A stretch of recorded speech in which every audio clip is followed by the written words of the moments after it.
Salut et bienvenue à tous, on se retrouve dans une nouvelle voiture. On fait l'introduction de cette vidéo dans la voiture parce que bien pour une fois dans notre bon vieux cher sud il pleut. Donc vous l'avez vu au niveau de la miniature, au niveau du titre de la vidéo.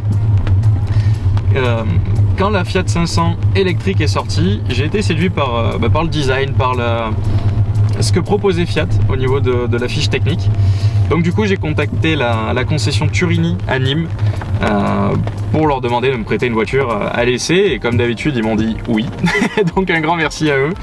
Comme toujours, hein, vous connaissez la chanson, vous avez toutes les informations pour les retrouver dans la description, le site internet de leur concession si vous voulez vous aussi essayer une voiture comme ça ou d'autres, enfin bon bref, vous connaissez la chanson. Et donc aujourd'hui je vais partir à la découverte de cette nouvelle Fiat 500.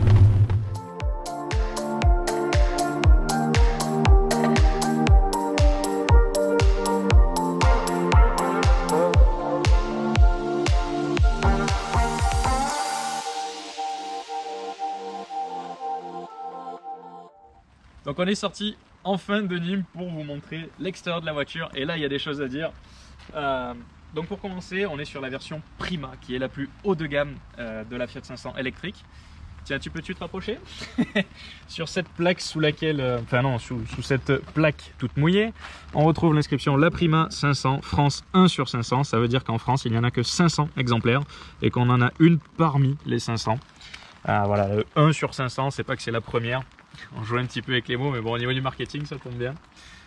Ce que j'aime énormément, outre les formes qui restent assez classiques, c'est que déjà, donc là on a la version cabriolet, et je sais pas si on voit bien, mais en fait, le motif de la capote, c'est que des petits logos Fiat, donc c'est exactement le même logo qu'on va retrouver ici. On retrouvait déjà ce logo sur les premières Fiat 500, il a été mis de côté, puis remis au goût du jour et remis sur cette voiture-là. Donc on le retrouve de partout sur toute la capote. Je trouve ça vraiment magnifique. Les petits détails 500E. Au niveau des optiques, ce sont de nouveaux optiques. Si vous vous souvenez bien, les anciens, à cette place-là, on avait un petit bout de carrosserie. Petit détail également, on a l'inscription satané flotte. On a l'inscription 500 sur le côté. Je trouve ça joli. On va avoir ici une baguette chromée qui fait tout le long de la voiture. Des nouvelles jantes, je ne l'ai pas dit, elles sont jolies. Par contre, si vous êtes maniaque de l'automobile et que vous aimez bien faire du detailing auto vous-même, bon courage. Faire les 4 jantes, il vous faut la journée. Mais par chance, c'est une voiture électrique, donc on n'a pas tout à fait les mêmes systèmes de freinage. Grâce à la récupération d'énergie, on ne va pas autant solliciter les systèmes de frein comme des voitures classiques, donc peut-être un petit peu moins de poussière de frein, peut-être. Au niveau de l'avant, c'est la première photo que j'ai vue quand j'ai découvert la voiture. J'ai découvert ce 3/4 avant. Et la première chose que j'ai aimé, c'est ce clignotant ici. Il ressort complètement de la carrosserie. Je sais pas du tout si c'est un vrai intérêt aérodynamique, mais je trouve ça extraordinaire. Donc les clignotants qui ressortent sur le côté et le bloc optique qui est en deux parties. Donc on a ce rappel au niveau du capot et on va avoir le bloc optique en dessous. Ça lui donne un air vraiment énervé. J'aime énormément, j'adore. Je trouve que le look il est vraiment bien fait. À l'avant l'inscription 500. Et détail que j'ai oublié de vous montrer également, on va finir sur ça, c'est ces nouvelles poignées de portière. Ces nouvelles poignées, elles sont totalement intégrées dans la carrosserie, j'aime énormément. Donc on va avoir ici un petit bouton pour venir fermer, ouvrir la voiture. Et bien sûr l'ouverture elle se fait là-dessous, comme une voiture totalement classique. Et voici pourquoi j'adore cette voiture, c'est son intérieur qui a un look qui est vraiment superbe. Vraiment, il y a un avant, un après. Ils ont totalement redessiné l'intérieur. Nouveau volant ajouré de partout. Il est très classe, très sobre. Bonne prise en main, bien sûr. Ça nous laisse entrevoir le compteur. Donc les informations classiques, hein, je vous passe les détails. Indication de charge de la batterie et l'autonomie restante. On peut voir que avec 67% de la batterie, il nous reste 148 km à parcourir, sachant que il se cale un petit peu sur notre conduite. Donc étant donné qu'on a fait de la route, de la départementale et de la nationale et quelques accélérations bien enfantines, ça vous donne une petite idée de l'autonomie restante. La planche de bord totalement redessinée, ce liseré qui vient parcourir tout le tour de la planche et qui nous cache quelques petites surprises comme ce logo 500 dissimulé derrière l'écran tactile. On a des petits détails également ici au niveau de l'espace pour la charge à induction des téléphones, puisqu'ici on a une représentation de la ville de Turin Enfin, j'imagine que c'est Turin. Très joli, très intéressant d'avoir des petits détails comme ça. La planche de bord texturée façon tissu, ou alors c'est du tissu. On a des sièges qui sont très classe, très sobre, avec au niveau de l'assise et du dossier le logo Fiat qui est brodé. Des sièges qui ne sont pas en cuir mais en matériaux éco-responsables faits à partir de recyclage. Et le petit détail qui moi me fascine le plus, c'est cette petite Fiat 500, première Fiat 500, qui est incrustée dans les poignées de porte avec l'inscription Made in Torino. Je trouve que c'est juste hyper marrant d'avoir un détail aussi caché. Et petit détail tiens qui change, l'ouverture des portières ne se fait plus par une tirette, elle se fait par un bouton. Donc on appuie sur le bouton et on peut ouvrir la portière. Pour les sceptiques et ceux qui ont peur que ça ne marche plus un jour ou quoi, on a quand même l'ouverture ici qui est mécanique, au cas où l'électronique ne fonctionnerait plus. Donc voilà, vraiment un intérieur qui est superbe. Donc mon expérience en ville, elle est assez bonne. J'avais souvenir, pour ceux qui me suivent depuis un petit moment sur YouTube, j'avais en mémoire le rayon de braquage de la Barthes, qui est catastrophique, faut le dire. Et ici c'est juste exceptionnel, on a un bon rayon de braquage puisque un moteur électrique va tenir un petit peu moins de place quand même qu'un moteur thermique. Ce qui fait qu'on a quand même un petit peu plus de place pour pouvoir braquer les roues, enfin pour loger les roues, donc on peut braquer de façon un petit peu plus directe. C'est très agréable en ville, ça permet vraiment de se faufiler de partout, bien que la voiture elle est un petit peu grossie, on va dire, elle est un peu plus longue il me semble, un petit peu plus large, ça reste quand même des proportions de citadine qui sont très agréables en ville. Et j'ai utilisé le mode range, donc je vais vous parler de ces trois modes de conduite dont je vous avais parlé juste avant. On a trois modes, on va avoir le mode normal, celui-là il est normal, c'est un cycle vraiment très classique, hein. Vous conduisez la voiture de façon normale, on accélère, on freine, il n'y a pas de souci. Le mode range, qui lui a un avantage énorme en ville, c'est que on peut l'appeler aussi le mode de conduite par une seule pédale, la pédale d'accélérateur. En fait, vous n'avez plus besoin de toucher la pédale de frein puisque vous allez avoir un taux de récupération d'énergie qui est beaucoup plus fort au niveau du freinage. Donc on va récupérer l'énergie cinétique lors du freinage.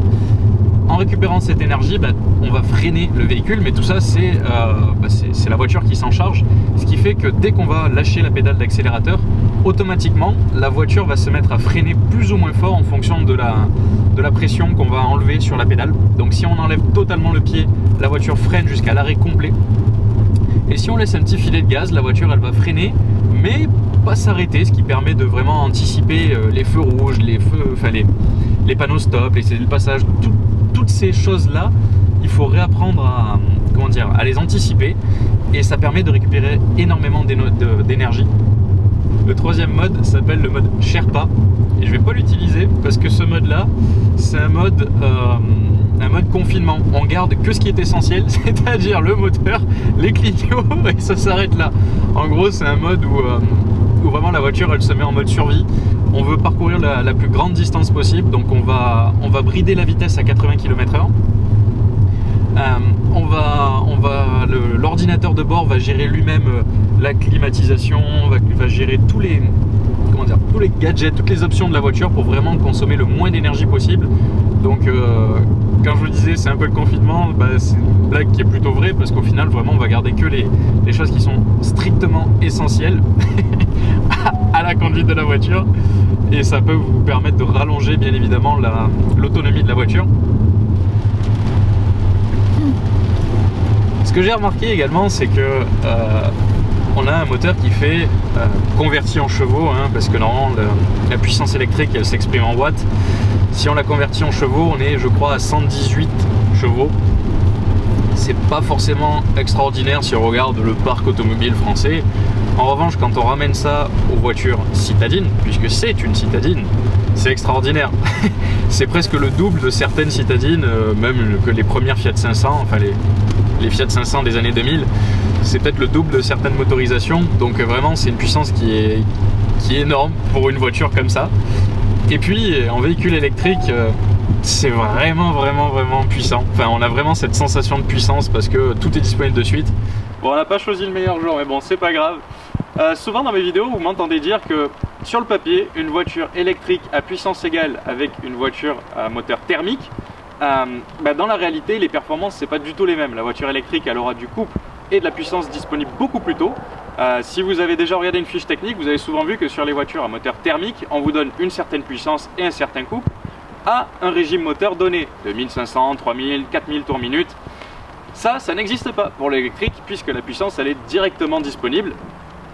Et donc, pour vous le montrer, parce que je pense que certains ne le voient pas, je vais opposer cette Fiat 500 électrique avec cette Abarth 595 qui fait 145 chevaux.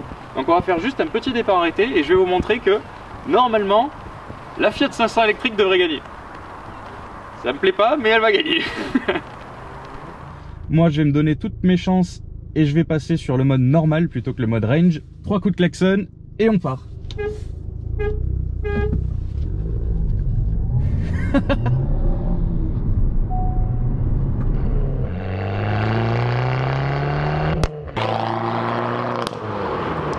C'est incroyable. Ça me coûte énormément de dire ça, hein. Vraiment, en tant que vraiment passionné de voitures, d'automobile et de voitures sportives, ça me fait mal de l'avouer. Mais je le savais, la Fiat 500 électrique a gagné, et pas qu'un peu. Honnêtement, c'est phénoménal l'accélération que ça peut avoir. Elle a juste éclaté la Abarth 595. Ça fait un petit peu mal, mais bon, c'était le jeu. Au moins, je vous ai juste montré qu'une voiture électrique, ça a du couple et de la puissance de suite, ça fait des accélérations qui sont incroyables. Et là, je vous ai montré qu'on peut arriver même à battre des voitures qui sont encore plus puissantes. Donc ça vous montre que c'est pas juste la petite citadine comme on a l'habitude de voir. C'est vraiment une voiture, je pense, où on peut s'amuser et prendre du plaisir à conduire. En tout cas, si vous êtes en ville et qu'il y a beaucoup de feux rouges, votre batterie, elle fera pas longtemps, mais on peut s'amuser à faire des beaux départs arrêtés. Question autonomie. Il faut savoir que sur la version Prima, donc qui est la plus haut de gamme, on a d'office les batteries, la batterie 42 kWh. Avec cette batterie là, Fiat a annoncé environ 400 km d'autonomie en ville, suivant un cycle WLTP, et suivant ce même cycle, on est à 320 km on va dire en cycle périurbain, enfin cycle mixte, hein, tout simplement. Je pense qu'ils ont utilisé le mode Sherpa pour faire ça. Bien sûr, ils ont utilisé les meilleures conditions possibles, hein, et je pense que eux, ils n'avaient pas la pluie. Voilà, ils étaient peut-être pas en hiver non plus, ou forcément, on va peut-être plus tirer sur des équipements. Là, on a un téléphone qui charge. Bon, bref, tous ces petits gadgets qui font que l'autonomie est plus ou moins variable. Néanmoins, de ce que moi j'ai pu constater par rapport à ce que j'ai pu faire comme comment dire, on va dire comme trajet ce matin. L'autonomie annoncée, elle est plutôt vraie, elle est un peu surévaluée bien sûr. Je pense qu'en autonomie réelle, on doit être autour des 250 km en dehors de la ville. Encore une fois, c'est vraiment des données qui sont très approximatives puisque ça dépendra de votre vitesse, de votre type de conduite. Moi, je vous ai pas parlé de tout parce qu'il y a énormément de choses à dire. Au final, c'est une voiture où il y a énormément de changements, mais vraiment sur tous les plans. Déjà, la première chose que j'espère, c'est que cette Fiat 500 électrique, elle soit un peu précurseur des prochaines lignes, des lignes directrices des futures Fiat 500 thermiques. Et, espérons-le, imaginons une Abarth qui reprendrait un petit peu ce design-là, mais à la façon Abarth, ce serait juste complètement ouf. Donc, on verra dans le futur. J'espère que ça va arriver. Je vous ai pas parlé de plein de choses comme par exemple la signature sonore. Elle a une signature sonore bien à elle qui a été travaillée exprès pour qu'elle se différencie de ce qui se faisait déjà auprès des autres constructeurs de voitures électriques. Donc vraiment ils sont allés pousser, ils sont allés chercher le petit détail et c'est ça que j'aime énormément. J'ai pas encore parlé de la recharge, donc je vais le faire très rapidement. Si vous prenez une prise, par exemple vous débranchez le grille-pain, vous prenez la prise classique chez vous, vous branchez votre voiture, il vous faut 20 heures pour charger la batterie. En revanche, si vous prenez la Prima, donc qui est le plus haut niveau de finition, vous avez d'office inclus avec la voiture la Wallbox qui est un super chargeur entre guillemets. Vous pouvez l'upgrader et avoir une puissance de charge jusqu'à 7,5 kW. Cette puissance là elle vous permettra de recharger la voiture en même pas 6 heures, donc encore plus court qu'une nuit, j'espère pour vous. Mais voilà, c'est pour dire que ça peut largement couvrir les besoins quotidiens pour la plupart des Français et puis être rechargé la nuit sans aucun problème. Voilà, c'est tout ce que j'ai à dire là-dessus. C'est une voiture qui est fantastique, elle me plaît énormément et je me verrais bien rouler avec tous les jours. Tant que je peux avoir une Giulia Quadrifoglio Verde le week-end, moi j'adore, franchement c'est une super voiture. Encore un grand merci à vous déjà pour avoir regardé la vidéo en entier et à Fiat, la concession Turini à Nîmes pour m'avoir prêté la voiture. Comme toujours ils sont au top, merci les gars. Et puis on se dit à très bientôt pour une nouvelle vidéo. Ciao.